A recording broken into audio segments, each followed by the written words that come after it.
My parents took my Cadillac Escalade keys and handed them to my younger sister because, according to them, she needed the car more. 12 hours later, the 83,000 SUV was wrapped around a concrete barrier. Her boyfriend had vanished without a trace, and somehow everyone in my family was pointing at me as if I had been behind the wheel. Stick with me. Because what they did to protect my sister nearly destroyed my life, and what I uncovered about that night changed our family forever. Before we get into it, tell me where you're watching from, and if you enjoy stories like this, make sure to subscribe. My name is Blair Lane. I was 29 years old and working long shifts as a nurse. Nothing in my life had been handed to me. Every overtime shift, every holiday I worked, and every exhausted drive home helped me save enough money to buy my dream vehicle, a Cadillac Escalade. I paid for every dollar of it myself. Unfortunately, my family never seemed impressed by anything I achieved. My younger sister Sky had always been the favorite. If she wanted something, my parents found a way to give it to her. If she made mistakes, they made excuses. Growing up, I learned that arguing rarely changed anything. One Saturday evening, we gathered at my parents' house for dinner. Everything seemed normal until Sky casually announced that she wanted to borrow my Escalade for a weekend trip with her boyfriend Jace. I immediately said no. The vehicle was expensive, and I wasn't comfortable letting anyone take it out of town. Sky rolled her eyes and complained that I was being selfish. My parents quickly jumped to her side. Dean and Paige Lane, my parents, acted as if I had committed some terrible offense by setting a simple boundary. They insisted Sky deserved a break and that family should help family. When I still refused, the situation became unbelievable. My father reached across the table and grabbed my keys while my mother told me I was overreacting. A few seconds later, they handed the keys directly to Sky. I sat there stunned. The Escalade was legally mine. I paid for it. Yet everyone acted as though my opinion didn't matter. Humiliated and furious, I left without another word. That night, I tried to convince myself the situation would blow over. I took a shower, got ready for bed, and ignored several messages from my family. Then, just before midnight, my phone buzzed. It was a text from Jace. The message was short, but it instantly made my stomach tighten. "We need to talk. There's something important you don't know." I stared at the screen for several seconds, wondering what he meant. At the time, I had no idea that message would be the beginning of a nightmare that would tear my family apart. The next morning, I woke up to my phone vibrating nonstop on my nightstand. At first, I thought I had overslept for work, but when I saw more than a dozen missed calls from my parents, my stomach immediately dropped. The moment I answered, my mother was screaming, "Blair, what have you done?" I sat up in bed, completely confused. Before I could even ask what she was talking about, my father grabbed the phone. "Your Escalade is destroyed." For a few seconds, I couldn't process the words. "What do you mean destroyed?" I asked. "There was an accident," he snapped. "The vehicle is totaled." My heart started racing. The Escalade was my biggest purchase, something I had worked years to afford. I jumped out of bed and demanded details, but neither of my parents seemed interested in explaining what had happened. Instead, they immediately started blaming me. According to them, the argument at dinner had upset Sky so much that she was distracted all night. Somehow, they claimed the entire situation was my fault, because I hadn't simply agreed to let her use the vehicle. The accusation made no sense. I reminded them that they were the ones who had taken my keys and handed them to her. They ignored that completely. A short time later, I finally spoke to Sky. Her story was strange from the very beginning. She claimed she never drove the Escalade. According to her, she had returned the keys hours earlier and had nothing to do with the crash. When I asked who had been driving, she became defensive and refused to answer directly. Something felt wrong. As the morning continued, more information started coming out. Police officers investigating the accident mentioned that witnesses were giving different versions of what they had seen. Some statements didn't match others. Nobody seemed certain about who was actually behind the wheel before the crash. Then there was another problem. Jace had completely disappeared. Nobody could reach him. His phone went unanswered, and nobody seemed to know where he was. The last person known to be with Sky was suddenly missing. That was the moment I realized people weren't telling the truth. The situation became even worse when my parents started discussing insurance. They wanted me to tell the insurance company that I had willingly loaned the Escalade to Sky. They repeatedly insisted it was the easiest way to handle everything. I refused, because that wasn't what happened. They had taken my keys against my wishes and given them to her themselves. The more they pushed me to repeat their version of events, the more suspicious I became. The crash was bad enough, but it was becoming clear that the accident wasn't the only thing everyone was trying to hide. After my parents spent days trying to pressure me into supporting their version of events, I stopped waiting for answers from them. If I wanted the truth, I was going to have to find it myself. The first thing that bothered me was Sky's timeline. She kept insisting that she had returned the Escalade hours before the crash. According to her, she wasn't even near the vehicle when the accident happened. The problem was that every time she told the story, small details seemed to change. I decided to retrace her movements. The highway where the crash occurred wasn't far from several businesses. I spent an afternoon visiting locations along the route, hoping someone had seen something useful.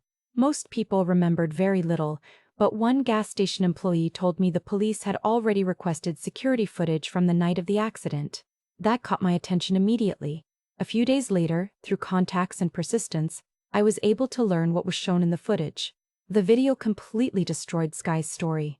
There she was, standing beside my Escalade late that night, hours after she claimed she had returned the keys. The timestamp was clear. The vehicle was visible, so was Sky. I stared at the evidence in disbelief. She had lied. Not exaggerated. Not misunderstood. Lied. Armed with that information, I confronted her directly. At first, she denied everything. Then, when she realized I knew about the footage, her explanation suddenly changed. She claimed she had only stopped briefly. Then she said she was meeting a friend. A few minutes later, she changed the story again and insisted she couldn't remember exactly what happened. Every answer created more questions. What shocked me even more was my parents' reaction. Instead of demanding honesty from Sky, they immediately attacked me. They accused me of obsessing over the accident and trying to destroy my sister's future. My mother said I should let the situation go before it caused permanent damage to the family. My father claimed I was acting vindictive because I had never wanted Sky to use the Escalade in the first place. Not one of them seemed concerned that Sky had been caught lying. Then another piece of information surfaced. Police had recovered Jace's phone near the crash site. The device was heavily damaged and barely recognizable. Investigators believed it had been there since the night of the accident. That discovery changed everything. If Jace had left the area safely, why was his phone found near the wreckage? Why had he disappeared without contacting anyone? And why was everyone so determined to avoid talking about him? The missing boyfriend quickly became the biggest mystery in the entire case. As I looked at the growing pile of contradictions, one thought kept returning to my mind. This wasn't a simple car accident. Too many people were hiding things. Too many stories kept changing. And with every new fact I uncovered, I became more convinced that the truth about that night was far worse than anyone was willing to admit. The more evidence I uncovered, the more desperate my parents became. Instead of asking why Sky kept changing her story, Dean and Paige focused all their energy on convincing me to take responsibility for the insurance claim. Every phone call seemed to turn into the same argument. They insisted that families protect each other. What they really meant was that I should protect Sky. One evening, my parents invited me to their house for what they called a serious discussion. The moment I walked in, I knew it wasn't a conversation. It was an intervention. My mother looked exhausted, while my father sat at the table with several papers in front of him. "Just help your sister," he said. I asked what that meant. He pushed the documents toward me and suggested I tell the insurance company that I had willingly loaned the Escalade to Sky. According to him, it would make everything easier. When I refused, the excuses started. "Sky is younger," my mother said quietly. "She has her whole life ahead of her." I couldn't believe what I was hearing. I was their daughter too. Yet they were asking me to risk financial consequences and possibly legal problems, simply because protecting Sky mattered more than protecting me. I stood up and told them no. That answer changed everything. Within days, relatives who had always been friendly suddenly became distant. Some stopped returning my calls. Others sent messages criticizing me for being selfish and unforgiving. It didn't take long to figure out why. My parents had been telling people their own version of the story. According to them, I was creating unnecessary conflict and refusing to help the family during a difficult time. Most relatives only heard their side and accepted it as the truth. For the first time in my life, I felt completely alone. Then I learned something that made the situation even stranger. Through a mutual acquaintance, I discovered that Jace and Sky had been arguing repeatedly in the weeks before the crash. Their fights weren't small disagreements either. Several people had overheard arguments about money. But that wasn't all. Apparently, Jace had accused Sky of hiding things from him. Nobody seemed to know exactly what secrets he was referring to, but multiple people remembered hearing him confront her about it. That information stayed in my mind. If Jace knew something important, it could explain why he vanished after the accident. By then, the divide within my family felt permanent. My parents had chosen their side, and it wasn't mine.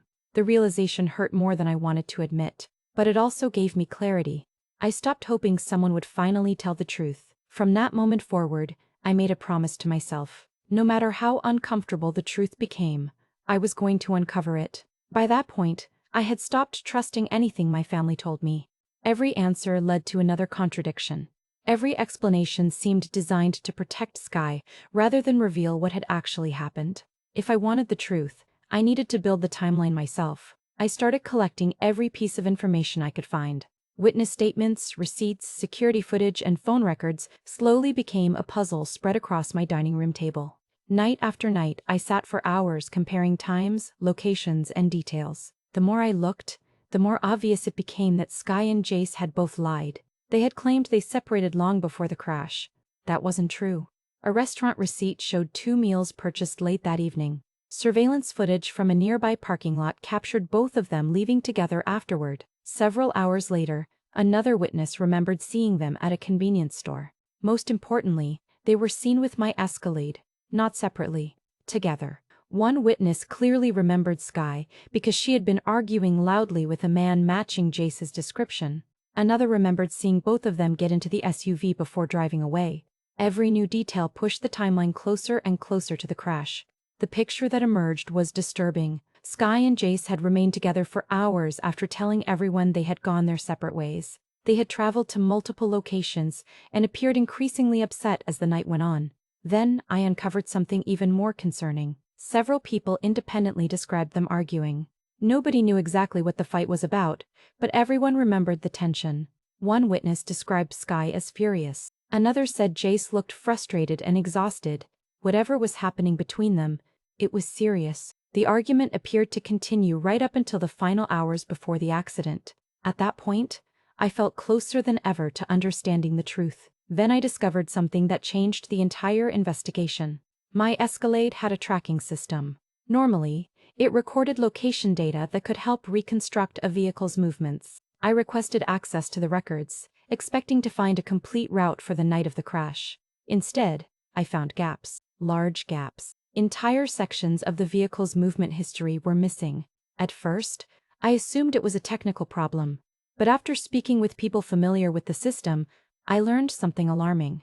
The missing data didn't look accidental. Someone had accessed the records and removed portions of the tracking history. I stared at the report in disbelief. Tracking data doesn't simply vanish on its own. Whoever deleted those records knew exactly what they were doing. More importantly, they had a reason. Nobody erases evidence unless they're afraid of what it might reveal. As I looked at the missing hours on the timeline, one thing became painfully clear. The crash itself wasn't the biggest secret anymore. The biggest secret was what happened before the crash, and someone was working very hard to make sure nobody ever found out.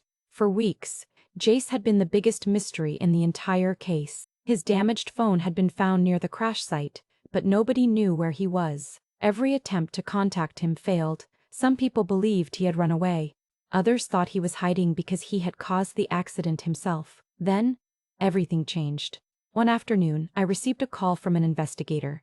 They had found Jace, alive. The news hit me like a shockwave. After weeks of uncertainty, the missing boyfriend had finally surfaced. What mattered now was why he had disappeared. A few days later, I was given the opportunity to speak with him privately. The moment I saw him, I noticed how nervous he looked. He seemed exhausted, as if he hadn't slept properly since the night of the crash. For several minutes, he avoided eye contact and struggled to find the right words. Then he finally started talking. What he told me confirmed my worst fears. According to Jace, Sky had been driving the Escalade that night. Not only had she been driving, but she had been driving recklessly. He said they had argued repeatedly throughout the evening, and her behavior behind the wheel became increasingly dangerous as the night went on.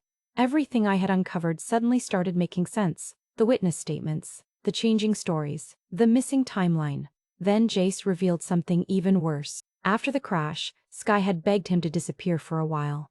She was terrified of the consequences and didn't want investigators asking questions before her parents could figure out a plan. According to Jace, Dean and Paige immediately focused on creating a version of events that would protect Skye from responsibility. Instead of encouraging honesty, they worked to control the story.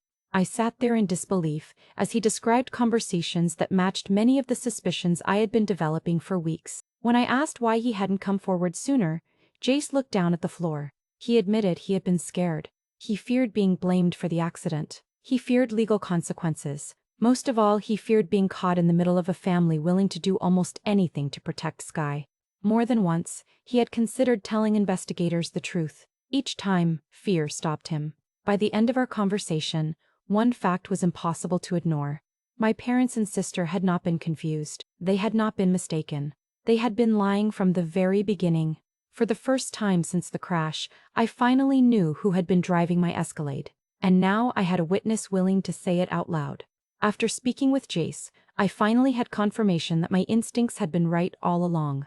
Skye had been driving the Escalade, and my parents had known far more than they admitted. I should have felt relieved. Instead, I felt uneasy. Something still wasn't adding up.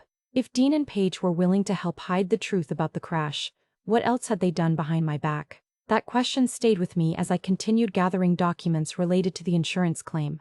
I requested records, reviewed correspondence, and carefully examined every detail connected to the investigation. What I found left me speechless. Buried among the documents were communications that I had never seen before. My parents had been contacting insurance representatives without my knowledge. At first, I hoped there was some innocent explanation. Maybe they were simply trying to understand the claims process. Maybe they were looking for information. Then I started reading the actual messages. The more I read, the worse it became. They weren't trying to help me. They were trying to distance Skye from responsibility. Several emails suggested that I had a history of being overly protective of the vehicle. Others implied that I may have created confusion about who had permission to use it.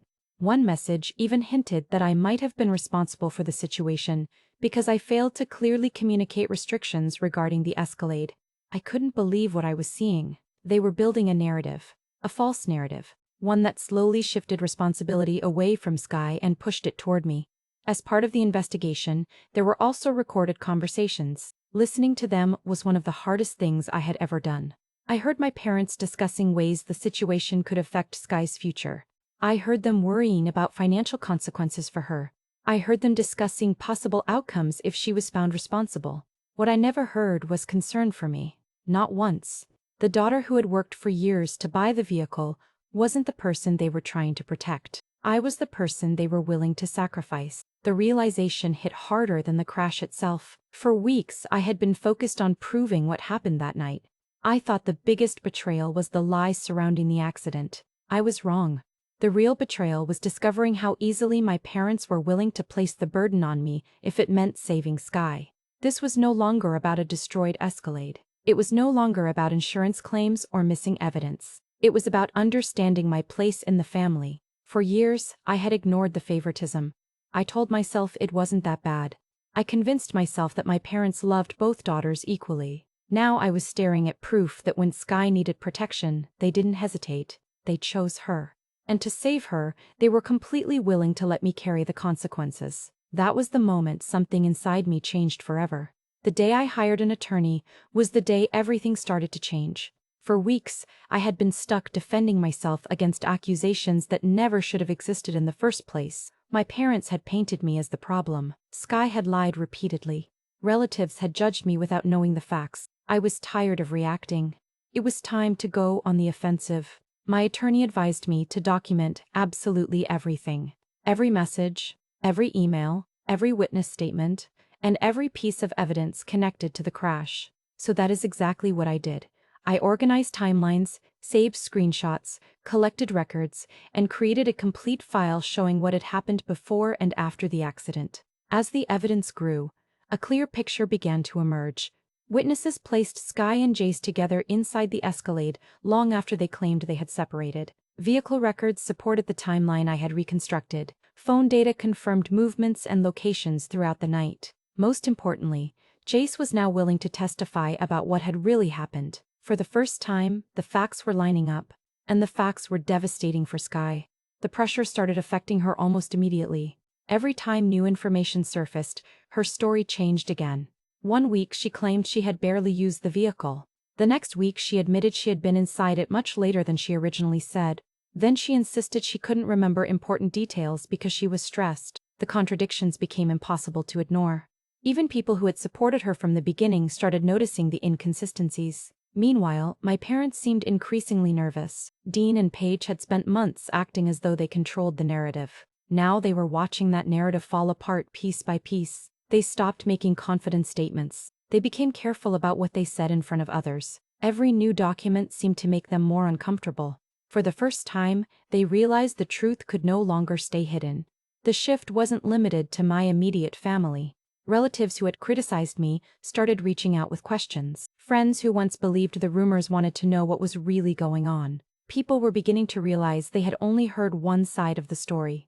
The lies were losing their power. What made the biggest difference was how I felt. I was no longer scrambling to prove my innocence. I was no longer trying to explain myself. Instead, I was building a case supported by evidence, witnesses, records, and facts. The people who blamed me were finally starting to question what they had been told. And for the first time since the crash, I felt something I hadn't felt in months. Confidence. Because the truth was no longer hiding in the shadows. It was coming into the light.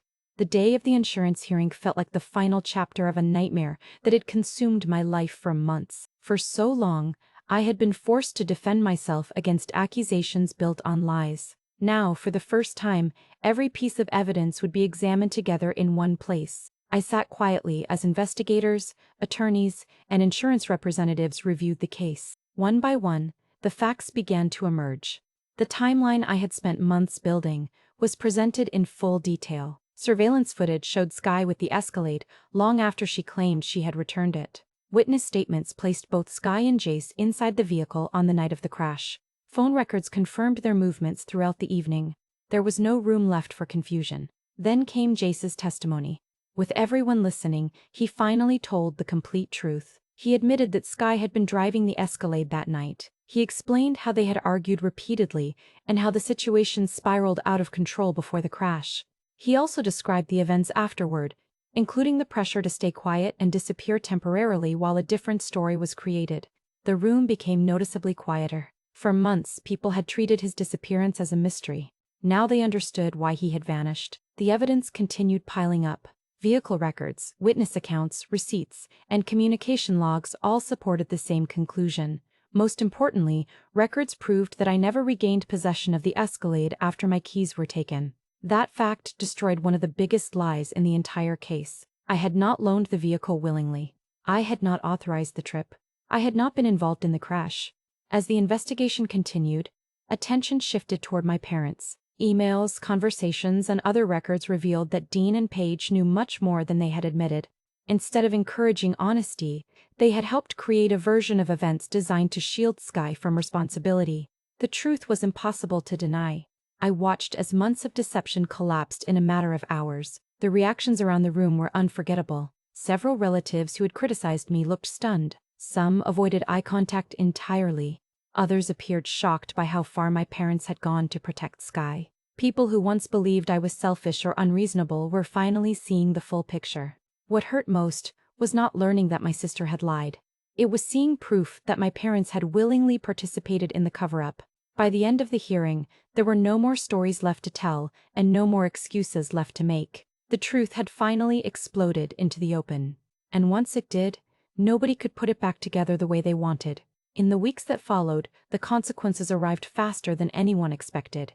Once the truth became public, insurance investigators launched a deeper review of everything connected to the crash. What had started as a vehicle accident turned into questions about false statements, missing information, and attempts to shift responsibility. Skye could no longer hide behind changing stories. Every lie she had told was now supported by evidence proving otherwise. The protection she had relied on for years finally disappeared. My parents faced their own fallout. Dean and Paige spent months trying to protect Skye at my expense, but their decisions came with a cost.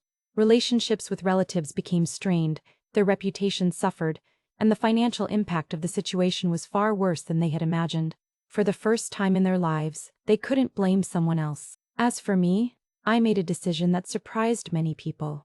I walked away. Not out of anger, but out of self-respect. I stopped answering calls. I stopped attending family gatherings. I stopped chasing approval from people who had already shown me where I stood when things mattered most. Instead, I focused on rebuilding my life. I spent time with friends who supported me, returned my attention to my career, and surrounded myself with people who valued honesty. Little by little, the stress and pain of the past year began to fade. Several months later, my parents reached out. Their messages sounded very different from before. They wanted to talk. They wanted forgiveness. They wanted another chance. The truth was simple. They had finally realized that Sky couldn't fix the damage that had been done, but by then, it was too late. I wished them well and moved on. One afternoon, I drove home in a brand new vehicle that I had purchased entirely on my own. As I sat behind the wheel, I thought about everything that had happened. They had tried to make me the scapegoat. They had sacrificed me to protect someone else. In the end, none of their plans worked, because the one person they were willing to lose became the only person who walked away truly free.